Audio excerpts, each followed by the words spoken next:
در ولایت ایرکوتسک روسیه با پرونده وحشتناک 2 سال پیش آتش زدنی و کون زیستی مهاجران تاجیک نقطه گذاشتند و 4 گمانبر را از تالار دادگاه آزاد کردند. این شهروندان تاجیکستان خود را از ابتدا نه گمانبر در جنایت بلکه جبر دیده می گفتند. جزئیات این قضیه پرسر و صدا را همکارم مومین احمدی پیگیری کرده است و حال او با ما در استودیو می باشد. سلام مومین، دادگاه روسیه چی قرار کرد بگوید؟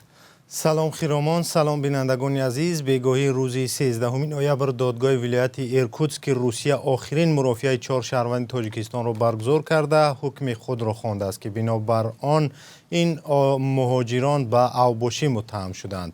شاهدان که در دادگاه اشتراک داشتند در صحبت با رادیو آزادی گفتند که دادگاه مهاجران را به 2 سالی و 9 ماهی محکوم کرد، ولی از سببی که 2 سال در بازداشتگاه بودند و 1 روز طبق قانون 2 روز حساب می شده است، آنها را از تالار دادگاه رها کردند. پیشتر وکیل حقوقی یا ادوکات آنها خواسته بود که این 4 مهاجر بیگناه و عیبنامه بی اساس دانسته شود، چون آنها هیچ گناهی ندارند و برعکس جبر دیدند.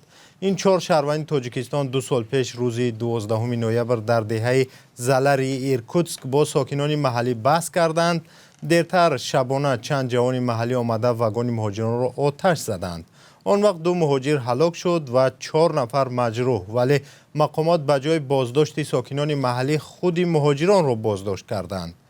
بعداً 4 ساکن محلی که 1 نفرشان کارمند پلیس بود بازداشت شدند، ولی 2 ماه پیش دادگاه آنها را همچون بیگناه و پرره سفید کرد و در عوض مهاجران به اوباشی عیبدار شدند. مومن، واکنش مقامات تاجیک به این حادثه چی بوده است؟ تاکنون مقامات دوشنبه رهایی 4 شهروند تاجیکستان را شرح ندادند، ولی نزدیکان آنها بر رادیو آزادی گفتند که در روز آخری مرافعه نماینده های کنسولگری اشتراک کردند. آنها گفتند که دیپلمات های تاجیک برایشان کمک کردند. در روزهای اول حادثه سر و صدا وزارت کارهای خارجی بپا کرده بود و اظهارات داد و از مقامات روس خواسته بود که حادثه را عادلانه تحقیق کنند. حامیان حقوق مهاجران هنوز همان وقت گفته بودند که مقامات روس پرونده را در روحیه مهاجر بدبینی تحقیق میکنند و آن عادلانه نخواهد بود. حالا نزدیکان مهاجران میگویند هرچند بازداشت آنها غیرقانونی بود و حکم ناعادلانه است، ولی از رهایی آنها خوشحالند. مهاجران قرار است که امشب به تاجیکستان پرواز کنند.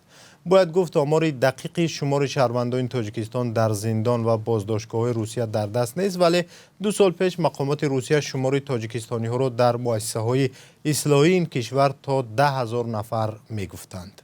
تشکر. مومین احمدی بود با جزئیات خبری از بازداشت آزاد شدن 4 شهروند تاجیکستان در روسیه. سلام، اگر خط و خبر می‌خواهید ما داریم. نوید بامدادی، سرخط خبرها، اخبار تاجیکستان و جهان، گزارش‌ها و تحلیل‌ها. چی می‌گذرد و چرا؟ دانستن فهمیدن است. ضمیمه یا اپ ما را بگیرید.